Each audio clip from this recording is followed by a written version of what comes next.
Assalamualaikum warahmatullahi wabarakatuh. Perkenalkan, nama saya Maudin dari Prodi Perbankan Syariah semester 6. Ini saya akan menjelaskan tentang PSAK Syariah 105 tentang mudharabah. Mudharabah merupakan standar akuntansi yang bertujuan untuk mengatur pengakuan, pengukuran, penyajian, dan pengungkapan transaksi mudharabah sesuai dengan prinsip-prinsip syariah. Prinsip mudharabah sendiri merupakan salah satu dari prinsip-prinsip utama dalam sistem keuangan Islam, di mana terdapat kerjasama antara pihak yang menyediakan modal, saibul mal, dan pihak yang mengelola modal atau mudharib, dengan pembagian keuntungan sesuai dengan kesepakatan yang adil dan berdasarkan risiko yang telah ditetapkan. Ber-PSAK Syariah 105 menjadi semakin penting seiring dengan fenomena perkembangan ekonomi syariah seperti kerjasama antar PT Permodalan Nasional Madani (PNM) dan PT Bank Maybank Indonesia (TBK Maybank Indonesia). PNM berhasil mendapatkan pembiayaan mudharabah senilai 1 triliun dari Maybank Indonesia, menandai komitmen serius dalam memperluas ekonomi syariah. Kerjasama ini tentu akan mendorong penyaluran kepada sektor ultramikro melalui program Makar Syariah. Pada semester pertama tahun 2023 saja, PNM sudah berhasil melakukan penyaluran pembiayaan hingga 34 triliun kepada 14,6 juta nasabah. Meskipun angka mendorong sebenarnya dari laporan keuangan pada semester 1 tahun 2023 sebesar 39 triliun, berita tersebut masih bisa dikatakan benar karena PNM memang berhasil dalam pembiayaan program Makar Syariahnya. Hal ini dapat dilihat dari peningkatan terus-menerus dalam penyaluran pembiayaannya dari tahun 2021 hingga 2023. Ini menandakan bahwa kerjasama antara PNM dan Maybank dalam pembiayaan mudharabah akan saling menguntungkan kedua belah pihak, terutama sektor ultramikro. PSAK Syariah 105 di sini dapat memastikan bahwa praktik mudharabah yang dilakukannya sesuai dengan prinsip-prinsip syariah serta dapat memenuhi standar akuntansi yang berlaku.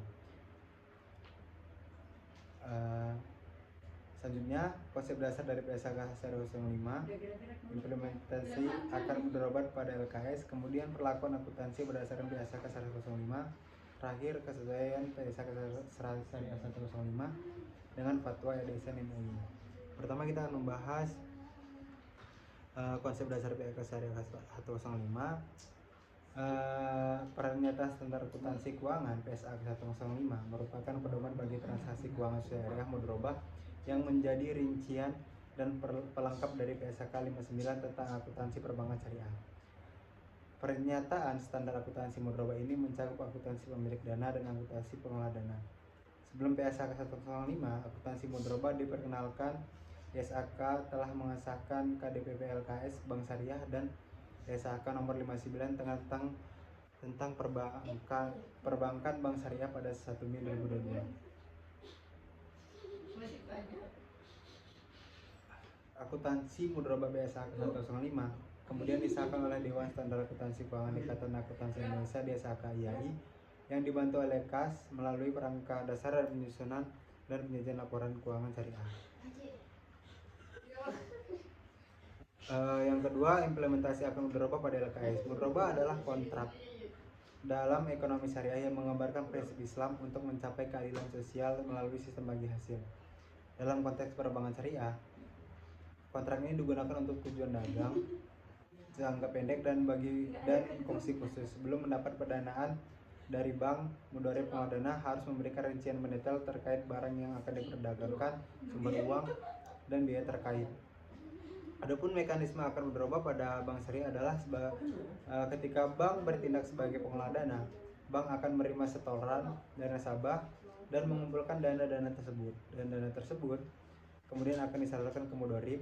Dan saat bank menyalurkan dana yang telah dikumpulkan dari pihak ketiga, bank akan menjadi pemilik dana. Bank akan mendapatkan bagian hasil dari mudharib yang telah diberikan pembiayaan.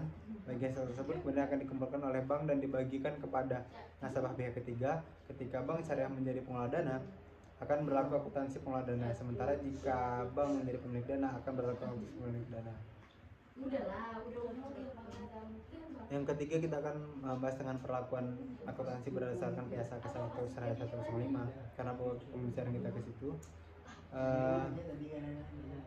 Dalam PSAK Syariah 105, akuntansi mudharabah membahas pengakuan, pengukuran, penyajian, dan pengungkapan. Yang pertama yaitu ini dalam akuntansi pemilik dana, pengakuan dan pengukuran dalam laporan keuangan adalah langkah di mana suatu pos diakui atau dimasukkan ke dalam neraca dan laporan laba rugi. Ini berarti mengakui keberadaan atau efek keuangan dari satu transaksi untuk kejadian dalam periode waktu tertentu. Misalnya, pengakuan pendapat menunjukkan bahwa pendapat telah diterima atau dihasilkan selama periode waktu tersebut dan perlu dicatat dalam laporan keuangan. Dana mudharabah yang disalurkan oleh pemilik dana diakui sebagai investasi mudharabah pada saat pembayaran kas atau penyerahan hasil non kas. Di jurnalnya ditulis seperti keterangannya investasi mudharabah ditulis di debit, sedangkan kas ditulis di kredit. Jika nilai wajar lebih nilai tercatatnya, maka selisihnya akan diakui sebagai keuntungan tangguhan dan dia diamortasikan sesuai akad. Contohnya ditulis di jurnal seperti aset non kas ditulis ditulis di debit, di kredit, terus investasi mudharabah ditulis di debit, terus keuntungan tangguhan ditulis di kredit. Saat setelah diamortasikan pengurangan nilai biaya secara bertahap dalam periode tertentu, maka akan tulis seperti jurnal seperti keuntungan tangguhan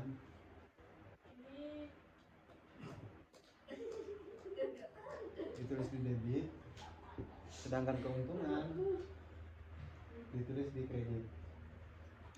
Jika nilai wajar kurang nilai tercatatnya, maka selisih diakui sebagai investasi mudharabah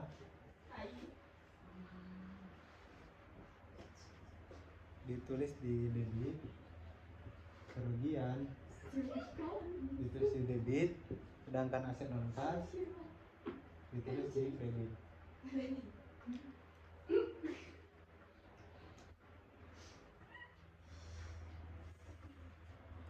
Selanjutnya penyajian dalam laporan keuangan mengacu pada penyajian informasi yang diperlakukan atas kepemilikan entitas terhadap aset, kewajiban, ekuitas, pendapatan, beban, dan arus kas. Di pengungkapan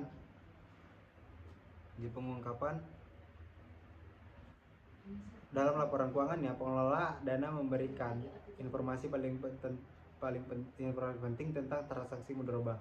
Mereka menyebutkan detail perjanjian utama seperti bagaimana dana dipersiapkan, bagaimana pembagian hasil usaha dilakukan, dan jenis aktivitas yang dilakukan dalam kerangka mudharabah. Selain itu, mereka juga mencatat rincian tentang dana syirkah temporer yang diterima berdasarkan jenisnya. Mereka juga mengungkapkan bagaimana dana yang berasal dari mudharabah muqayyadah disalurkan. Semua informasi dipublikasikan sesuai dengan persyaratan PSAK 101 ya tentang penyajian laporan keuangan syariah, paragraf 39. Lalu kesesuaian PSAK syariah 105 dengan fatwa DSN MUI. Di sini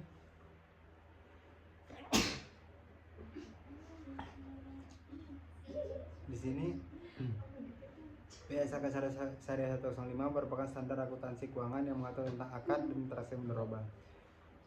Standar ini diterbitkan oleh Dewan Standar Akuntansi DSAK yang merupakan bagian dari IAI. Di sisi lain, fatwa DSN MUI memberikan panduan hukum Islam dalam berbagai aspek kehidupan termasuk transaksi keuangan syariah. Oleh karena itu, kesesuaian antara PSAK Syariah 105 dan fatwa DSN MUI sangat penting untuk memastikan bahwa nilai-nilai syariah tetap terjaga dengan baik. Lalu kita akan menarik kesimpulan bahwa PSAK 105 merupakan standar akuntansi yang mengatur transaksi keuangan syariah mudharabah, meliputi akuntansi pemilik dana dan pengelola dana. Sebelumnya terdapat keragaman dan pembukaan di perbankan syariah, seperti dalam pembiayaan mudharabah yang bisa dicatat sebagai hutang atau ekuitas, menyebabkan ketidakselarasan. Oleh karena itu, PSAK 105 penting untuk menangani ketidakseragaman ini dan mendukung pertumbuhan industri keuangan syariah.